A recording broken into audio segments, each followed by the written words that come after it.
Sir, এই পজিশনে আসতে আপনার কি কি করা লাগছে? এটার আমি কেমন কথা কইলেন মিয়া? এই পজিশনে আইতে মানে এই পজিশনে আইতে আমার 20 টাকা খরচা হয়েছে, খালি ভ্যান ভাড়া লাগছে বাড়ির দিতে মেটাইতে।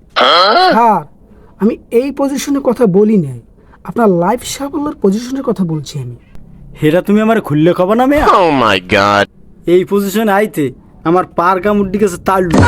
তুমি কি কও মেয়া? স্যার, আপনার এত কষ্ট হয়েছে? কষ্টের দেখলা কি? কষ্টের কথা তোমারও তো এখন আমি বলিই নাই। কষ্টের কথা রয়েছে সামনে। বলেন স্যার, আমরা একটু শুনি তাহলে। হেলো হনো, ঘুরতে যখন নামছি আমার পকেটে একটা টাকা ছিল না যে গাড়ি বেড়া দিয়ে যাম। পরে হয়েছে কি, ওই আমার একটা বন্ধু থাকতো ওই আসলিয়ে বুঝছো। পরেও একটা হলে কি একটা ওই প্লেন ভাড়াটি ভাড়াইছে, আমি হেইতে গেছি। আমার একটা টাকা ছিল না পকেটে যে আমি গাড়িতে যাবো।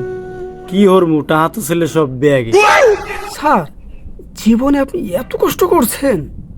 আরে বেড়া, আরও আছে। কষ্ট কি খেলি এইটু হয়েছে আমার?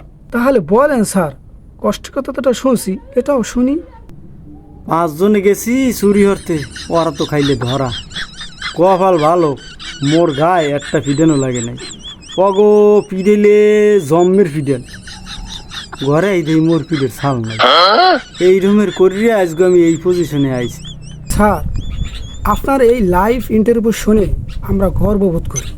স্যার, এখন ছেলে ফেলেদের এগুলো দ্বারা সম্ভব না। আপনার যে সাহস স্যার! সাহসের কথা কই তুমি আমার একটা কথা মনে হরাই দিলে না। সাহস গো, এখন পোলাপানের কি সাহস আছে? সাহসের কথা তোমার আমি কই নেই। আমার যে সাহস, এখনো একটা আঁশ জবাই দিলে আমি এল্লা খাই লিখতে। আমার এই রুমের সাহস আছে।